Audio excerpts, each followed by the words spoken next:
Good day. Welcome to assignment-based contact classes for professional and community development, PCD, for 2020. First of all, we're going to look at the overview of this presentation. First of all, we're going to start with things that we need students to take note of. Then we'll look at the aim of this presentation. We'll then look at the purpose of the assignment. It's very important for us to cover the purpose of the assignment. We then look at the cautions and the warnings, and these are basically typical exam or assignment mistakes that students make, just to help you not to repeat what students from the previous years have been making mistakes, because we've seen a repetition of these mistakes over the years. We then look at time management. We'll look at examples of poor assignments by students. Then look at steps to write a good assignment. How do you write a good assignment? What are some of the things to consider? And then we'll look at the verbs used in the assignment, technical aspects to consider, and then we'll basically look at general instructions and then conclude. So, we need students to take note that you'll be doing one assignment in order to get a continuous assessment mark, your CAS mark. The amount of the assignment as well as exams is always out of 120 for PCD. Remember that your assignment will cover 40% of your pass mark at the end of the course. So let's look at the aim of the assignment-based contact classes. The aim is to provide students with an overview of the structure of the assignment and to provide guidance on how to approach the assignment. The reason why we do this is because the assignment is supposed to prepare you for the exam. And the same type of questioning is used in the exam. So if you can pay attention to your assignment and make sure that you cover the topics within the assignment, you stand a better chance of being more prepared for the examination. So you really need to pay attention to how you do your assignment and just reading on the topics in the assignment, because one thing that we've discovered is that students do poorly in the exams because they had someone do the assignment for them. So if you can really pay attention to your assignment, it's for your own good, because it allows you to be prepared for the exam. So what is the purpose of the assignment? Like I said, it's to prepare you for the examination, which carries 60% of your pass mark. So the exam carries 60%. That's a lot of marks. And so if you make it for the assignment, if you have someone do your assignment for you, you may pass, you get your mark out of 40%, but then it will be very difficult for you to do the exam, to write the exam, because you won't be familiar with the topics that are covered in the examination. So remember that assignments are theory-based and are aimed at preparing you for the exam. But the exam tries to be as practical as possible, because you then have to see how the theory is implemented in scenarios or in different settings. The assignment is always in line with the prescribed content and covers topics to prepare you for the exam. So please, try as much as possible to do your own assignment. I know it's very tempting to have someone do it for you because it's an easy pass, but then it makes it difficult for you to pass your exam. And also to just master the subject and the topics and the content that is covered in the course, because there's a reason why this PCD, Professional and Community Development, is part of your course, because it prepares you for your teaching profession. So if you don't do your assignment and you only aim to get a pass mark in the exam, you're actually doing yourself a disservice. So in the assignment, we expect Now, one thing you need to understand before I cover that point, an assignment is like an open book test. You have the book, I have the book. So I would not ask you something because I just want you to copy and paste what I already have. And that's what many students do. They basically just copy and paste the book content or the guide content. But why would you be asked a question that I have answers to, you have answers to? I think the reason for the assignment is to allow students to dig deep and to explore the content. So the assignment allows you to demonstrate that you have read and understood the content. Understanding, applying, and analyzing information is a necessary skill, not only in carrying out your duties, but also for your academic excellence. Because if you copy and paste and give me what is in the book, then why would I give you a mark when I can copy and paste it to myself? So many a times we've told students stop plagiarizing, stop copying and pasting, but students continue to copy and paste. And then you lose mark as a result. And also it's clear when you write exams that you did not understand the topic. Because any question that is asked in connection with the content, you'll have difficulty answering. So these are some of the, we just want to caution students with regard to writing your assignment. Like I said, it is tempting to have someone do your assignment for you, but it will backfire on you. You will not understand the exam content. You will also not basically learn anything. So you need to do your assignment to be familiar with the content. And also, I know that having someone do your assignment for you is an easy way out. But the person, many times, how you can tell that somebody did a student's assignment is because the person doing your assignment is not going to put in extra effort. They're going to go into the book and copy and paste the book for you and then present that as your assignment. So you then lose marks, or you get away with it, but in the exam it will show. So how do you manage an assignment? You need to manage an assignment. Sometimes I get incomplete assignments. Sometimes some assignment has half the pages typed, half the pages are handwritten. And this all has to do with the management of the assignment. First of all, you cannot do an assignment in one day. You just can't. You need time to do an assignment, to do a proper job. So the other thing is students do not follow instructions. There's a tutorial letter attached to your assignment for a reason. Please go through it and familiarize yourself with the tutorial letter because it gives you instructions. How serious you are about your studies is reflected in the quality of your assignment. We have students who put so much time and effort in the assignment that it's such an interesting piece of work. You read it and you feel, okay, this is a student who is invested in their education. And then you get students who just give you a piece of written work and you can clearly see that the student didn't put in time and the student didn't put in effort and the student didn't pay attention to the format or the outlook of the assignment. Like I said, sometimes we have even assignments that are in two different paper texture. One paper looks a white brownish, one is totally white, one is lined, one is just plain white paper without lines.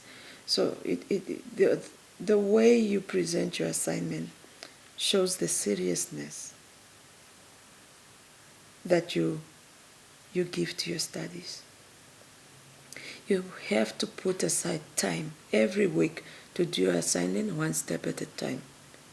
If you decide I'm going to do question 1 this week, and then that gives you time to get all the information that you need and to make sure that you truly understand the questions.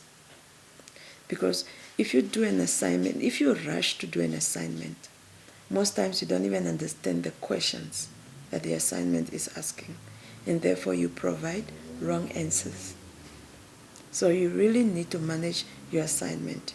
You need time, you need effort, and you need to organize your work, organize your writing. Let's look at examples of poor assignments. In the past, we've learned that there are certain mistakes that students repeat when they do the assignment. And the assignment is such of poor quality that as a tutor, you are tempted to actually deduct marks, even for neatness. And at the level that we are, tertiary education, we should not even be considering deducting marks for neatness. But you find students that hand in assignments, you don't know what's spilled on it. So there are certain things that students do that give a bad reflection of their assignment. One of them is that the assignment is written in 2 or more different ink pens.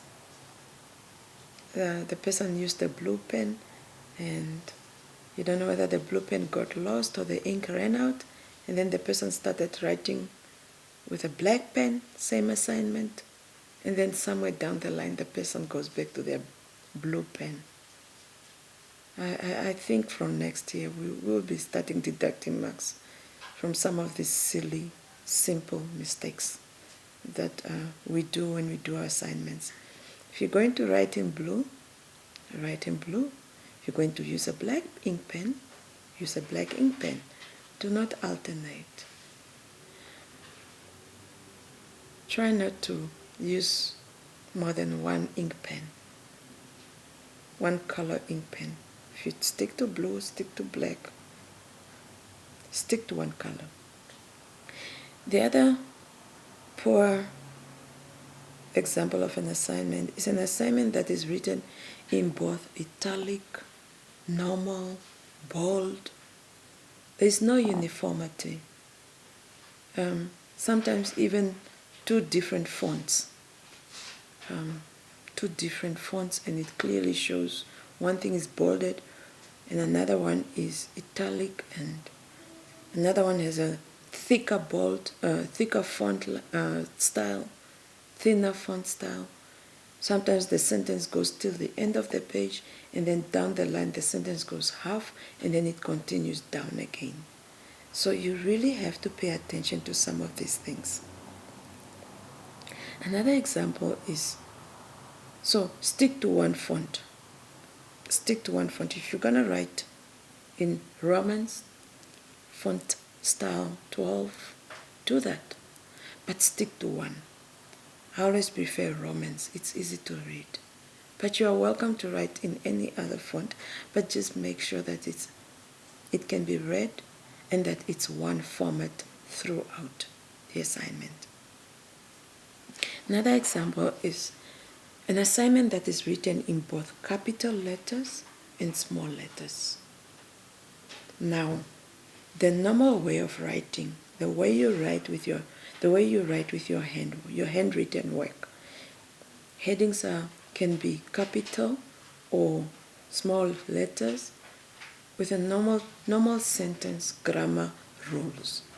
But you find some assignments are written in capital letters throughout. An assignment is written in capital letters, and one wonders why. That's not right. And then an assignment that's written all the letters, all the alphabets, small letters. Doesn't matter if it's the beginning of a sentence, small letters. Please do not do that. Stick to the normal grammar rules. Start a sentence, the first word in the sentence starts with a capital letter, and all the other letters are small. Full stop when needed. Commas when needed. So, grammar again. Please make sure that your grammar is correct. Another one, like I said, you get an assignment that's written in 2 different textured paper. So maybe one paper came from a different book, another paper came from another book, and it looks so untidy. So try your best to write on the same textured paper. It's just more academic. It shows that you respect your work.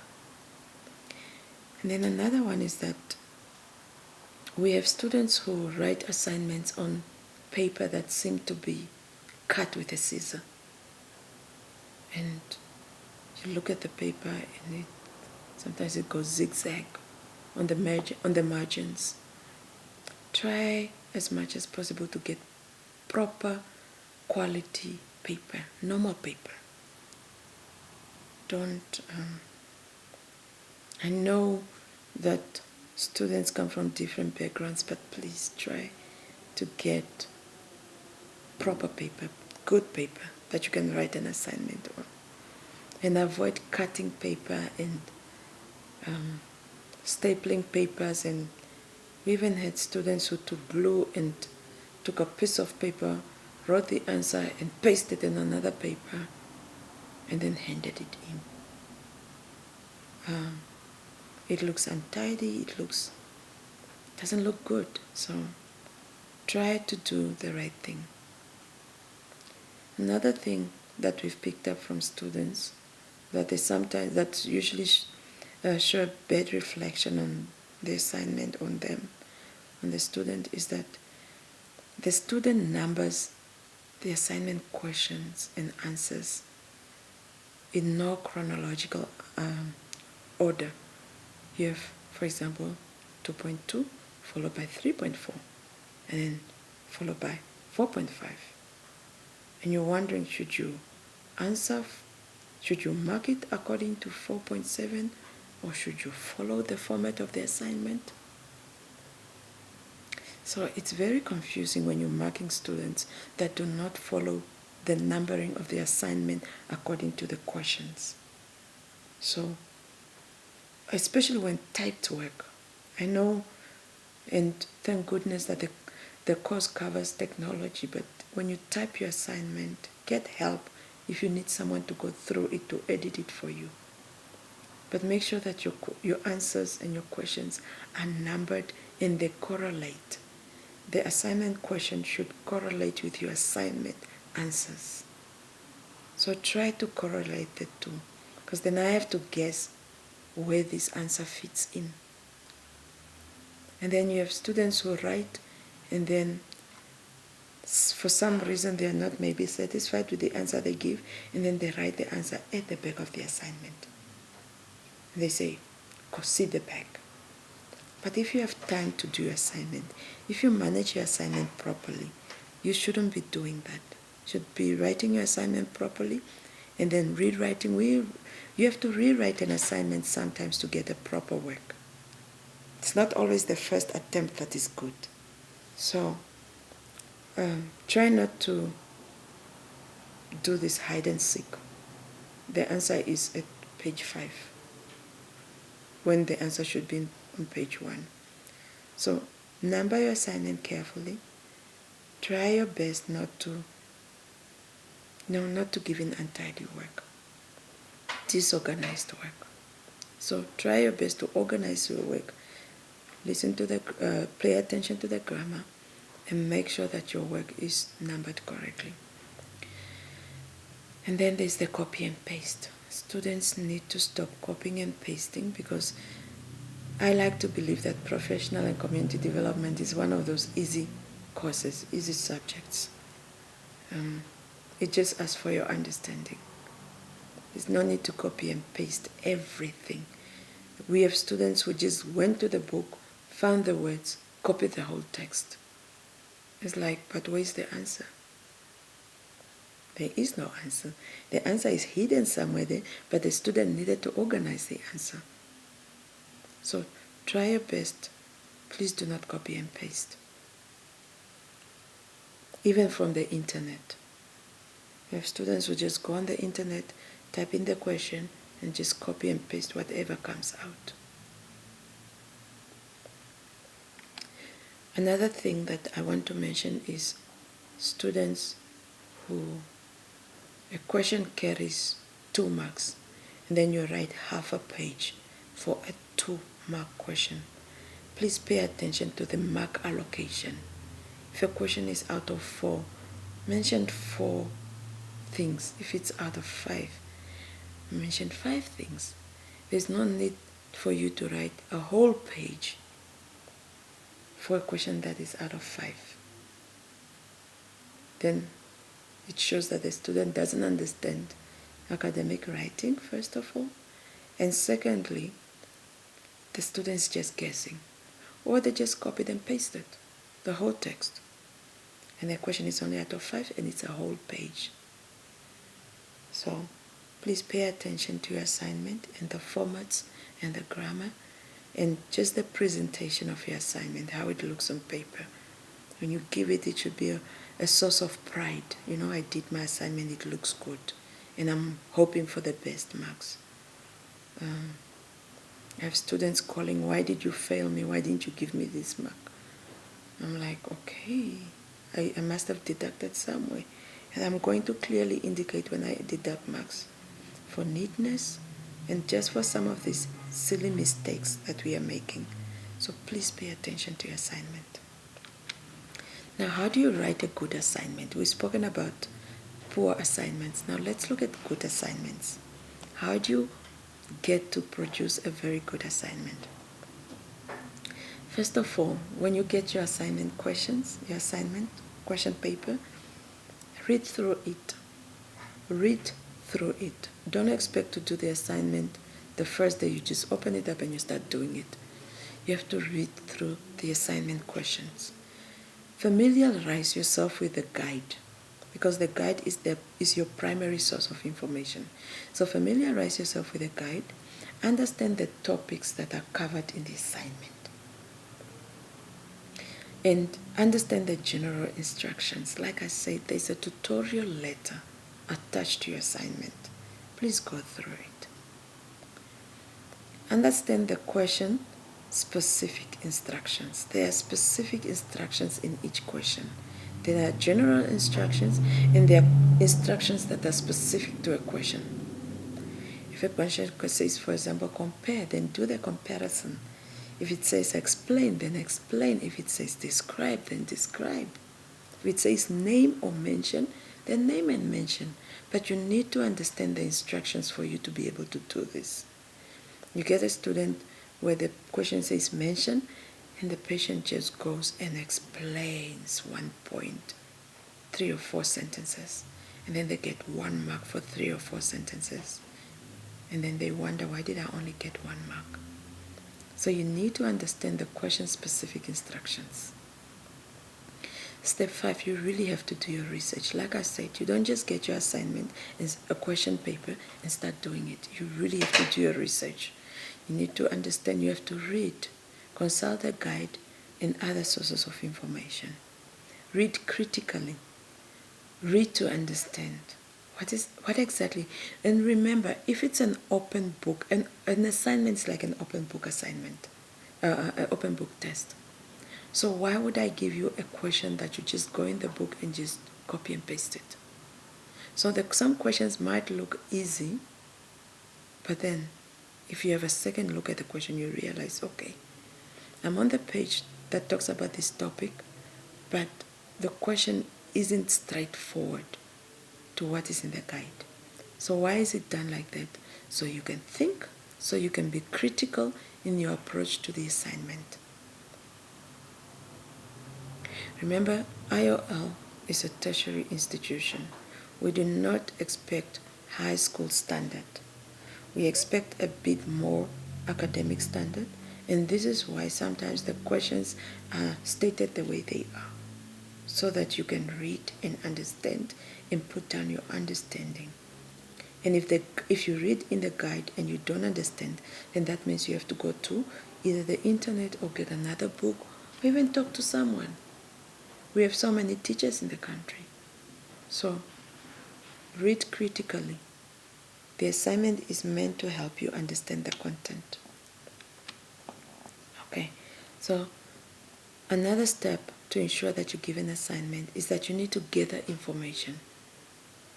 You need to gather. You can sometimes use half from the internet, half from the guide, just to answer what question, or a quarter of this, a quarter of that.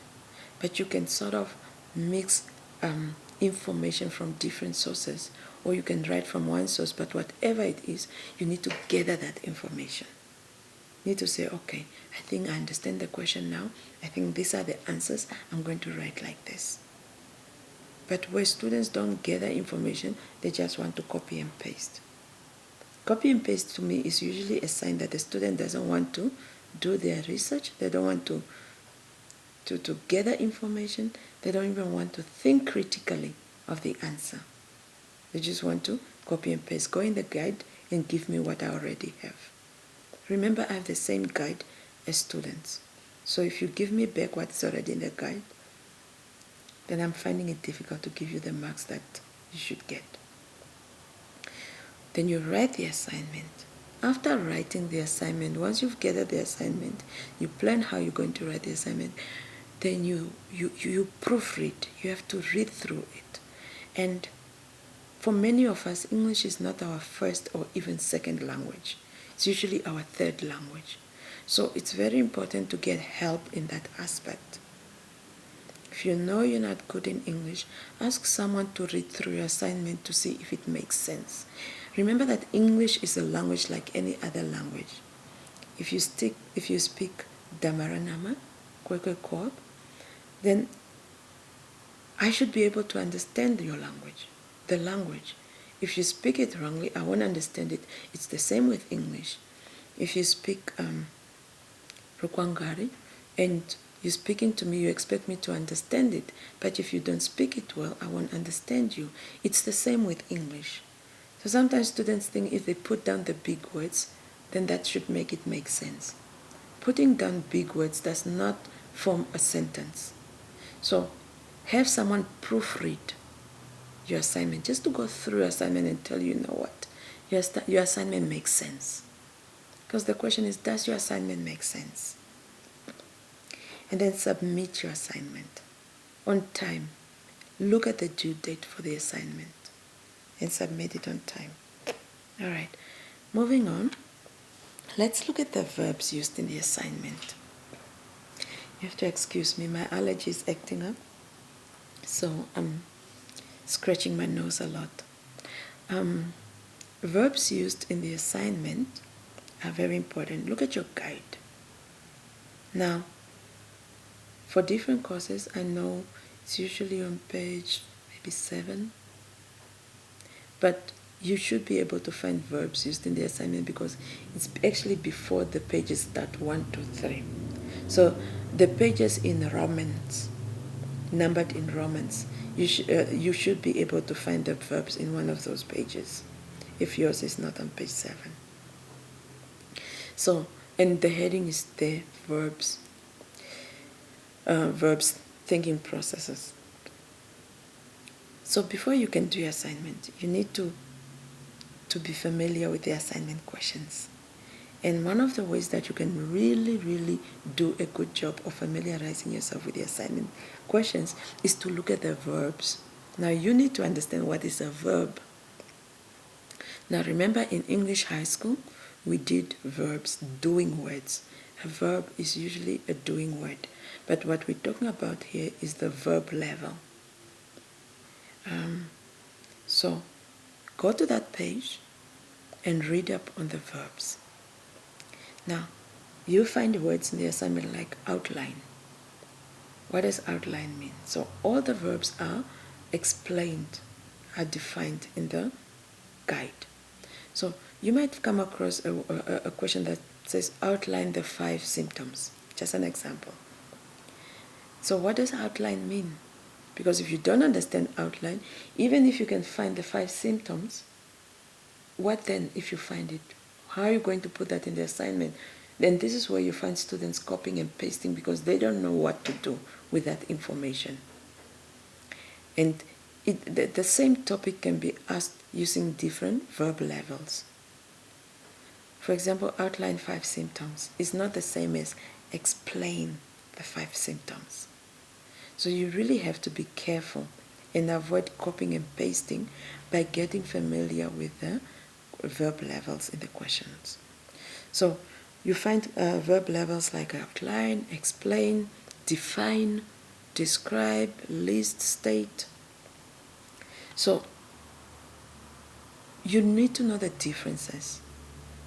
And you need to know what it is because, for example, a question might ask, define community development. Just an example. And then the question might come in the exam and says, state 3 factors related to community development.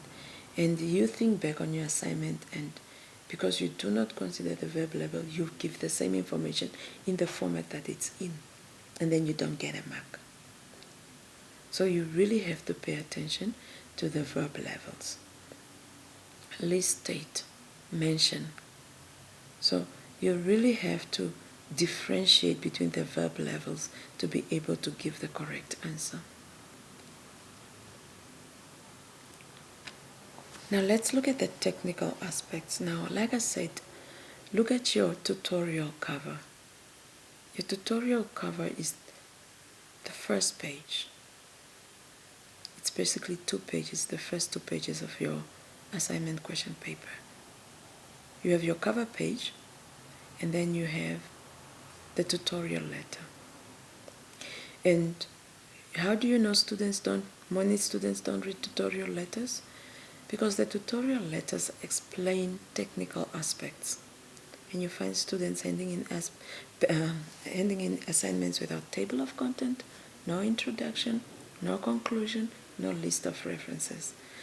And at tertiary institutions, when you're given a piece of writing, it has to have these aspects, unless stated otherwise. So the assignment should be between 5 to 10 pages. In the past, we've had students that have written even up to 20 typed pages. And most of this 20 is basically the guide that is copied and pasted and sent back to the marker to mark. But what are we marking if you only copied the guide? It's not your work. We want to see your work. So assignment pages between 5 to 10 typed pages should be enough.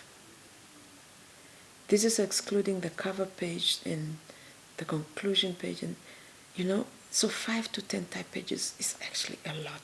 It should cover the content, the body of your assignment. Number your pages. We have students that just given an assignment, and because we're human and we're handling the papers, sometimes the assignment comes loose. Now you're trying to put it together, but it has no page numbers. And that makes it difficult. Or sometimes the student, in rushing to submit, sometimes they staple the pages together wrongly. So for example, page 1 is followed by page 4, and then page 6, and then page 8. And when I mark it, I will give you 0 because your answers don't correlate to the questions. So if you number your pages, I can actually rearrange your assignment pages and put it in chronological order. But then if you don't number them, I don't even know where to start. So please number your assignment pages. Number them. I always say, look at published books. Take any book off your shelf. Take a book that has been published and look at how that book is written. Every page is numbered. It has a table of content. It has an introduction. It has a list of references. Or, get a published book and look at it. Because the assignment is supposed to mirror a book. look at the technical aspects of any book, published book. You find it has a cover page. It states the author and what the book, the title of the book. And then as you page the next page, it might be the table of content. It tells you what to find in the book. So when you write your assignment, you need to be able to see that you understand what the table of content is. Sometimes I get table of contents where the whole question paper is pasted. A content is just a short heading to indicate where the information is. So the heading would maybe be community development, depending on your question. Community development, and then the page is indicated, page 1 or page 2. And you continue doing that. Look at published books and study how the table of content are done. You don't have to write the whole question to write to give me an indication of where to find the question. Try as much as possible to put up a heading. So this is practice. This is academic practice. The reason why the technical aspects is so that you can practice academic writing and get it right. You're going to be a teacher. You're going to be an academic. So you need to know how to write as an academic. So table of content. Master that. Look at published books. Look at the introduction. Look at the introduction. Look at any published book and just look through the introduction and see how an introduction looks like. It should give you an overview of what is going to happen in the book. So when I read through your assignment, I have an understanding of what you are going to cover in your assignment and how you are going to cover it. So look at your tutorial letter.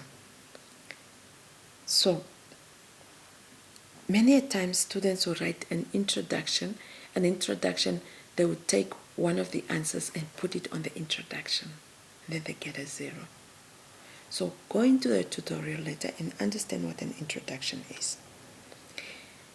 Then another part of the technical aspect is the conclusion. Now, one thing that when you look at published books, one thing you find is that the table of content is never on the same page with the introduction. A table of content stands on its own page. And then the introduction is on its own page. And an introduction is less than half a page, usually a quarter of a page. So it's something very short. Sometimes not even more than 6-7 sentences. Very short. It covers a quarter of a page, an introduction. It then depends on the thickness of your assignment, but for this assignment, 5 to 10 pages, it should not be more than a quarter of a page. And an introduction stands on its own page. Table of contents stands on its own page, and so does the conclusion. The conclusion stands on its own page. It is okay if you put it, if maybe your question ends a little bit on top and then the conclusion comes afterwards, but it's always best to put the conclusion on its own page and then the list of references also on its own page. Look at published books just to get an example, so you can get a feel of what are these things, the technical aspects. Remember, a conclusion and an introduction are different. I've had students who took their introduction and pasted it at the conclusion. Don't do that. An introduction introduces the assignment. A conclusion concludes the assignment. For example, what is the assignment? What was the assignment really about? What stood out for you? What did you take from it? So look at your tutorial letter to guide you on how to write a conclusion. But also I'm encouraging students to look at published books and read up on examples of technical aspects. And then we have the list of references, which is the last page of the assignment. Start the reference list on a totally new page. List all the sources of information that you've used in the assignment, including internet sources. Arrange the references in alphabetic order according to the author's last name. For example, if Penny Williams writes a book called Pain, that's a bad example. Penny Williams writes a book called Community Development. Then the list of reference should read Williams, comma, P, full stop, year of publishing, title, publisher, year of publishing. But look at published books and just get an example of how to write a reference. Because you have students writing and making up their own style of referencing. The academic world already has a style of referencing, and you can choose. I'm not particularly fussy about what style you use, as long as you use an academic style. So look at the books to give you an indication of what style you can use.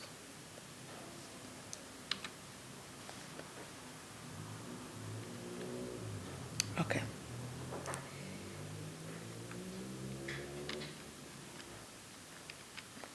Let's look at the general instructions of the assignment. So, this is some of the things that we have already discussed. Clearly number the questions and sub-questions. Clearly number your assignment to correlate with the question paper, with the assignment question paper. Do not make up numbers. And make sure that the numbers flow. They're in logical order. Answer all the questions. There are no optional questions. All the questions are to be answered. And now, when students submit their assignments, you see that some questions are not answered. And this again takes us to time management. So make sure that all the questions are answered. Read the questions and then consult the relevant units. All the units have headings, topics. We have 7 units in total in the study guide. Familiarize yourself with where each topic is covered. We've got unit 1 to 7, and they cover different topics. So this is why I say when you get your question paper, your assignment question paper, you don't jump into it. You first have to familiarize yourself with the question. And if you can take your assignment question and then just indicate, okay, this question is addressed in unit 1. This question is addressed. So when you start writing and finding your questions, it's very easy. Whereas you sit with a book and you're now trying to figure out where are the answers. So familiarize yourself with the units and the topics in the study guide. Where necessary and where asked, provide examples or illustrations from pre-primary or senior primary context. It's a teaching course, so I don't want to, it's not that I won't mark it, but if a question asks for an example or an illustration, or you decide to use an illustration or an example, you want to take it from the field of teaching and not anywhere else. You find students writing examples from the medical field or examples from nursing or pilot, aviation. Stick to the teaching field when you give examples. Do not use other fields of study. Stick to the teaching field. Get examples from the school setting or the teaching profession or the education field. So that's a wide field, from school to the teaching to the education field. That's a wide field. So you can't say that you've run out of examples from the teaching field. Once again, do not copy and paste. I have the same module as you do, and so it doesn't make sense that you give me what I already have. We will deduct marks for plagiarism. Plagiarism is simply stealing somebody's work without indicating that this is somebody's work. Remember the assignment due dates like we have indicated. We get assignments that are half done. Some questions are not answered. And we know, or we suspect it's the time factor. The student did not have enough time to finish the assignment. Then once again, indicate when you are writing where the information came from. And then when you get your list of references, you can then do the full referencing.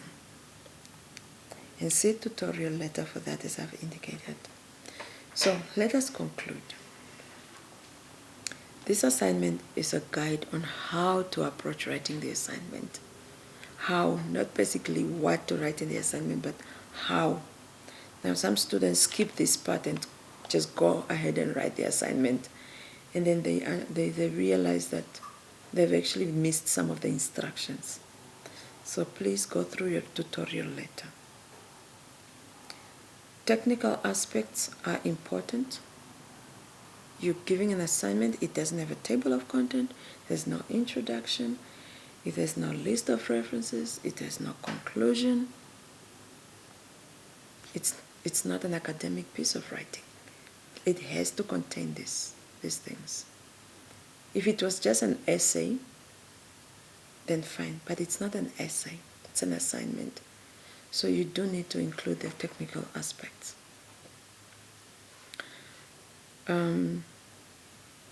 Do your own assignment to help you to prepare for the exam. We've covered this in detail, why it's important to do your own assignment and not to have someone do your assignment for you. Remember that the guide is your primary source of information. The guide is the primary source of information. That does not mean that you cannot use other sources of information, but we've had students who just went on the internet and typed in all their questions and then produced that without ever opening up the guide. The problem with that is when the exam comes. For example, out of a topic of entrepreneurship, I might ask one or two questions out of that, but when it comes to the question, to the exams, I might ask another question in another format. Because remember, the exam is not a reproduction of the assignment. The assignment prepares you, but the assignment, the way it is not the exam. So you cannot ignore the guide and only go to other sources and then produce that and then expect to pass the exam. So you really have to be careful. Use the guide as your primary source of information. You are welcome to read other sources.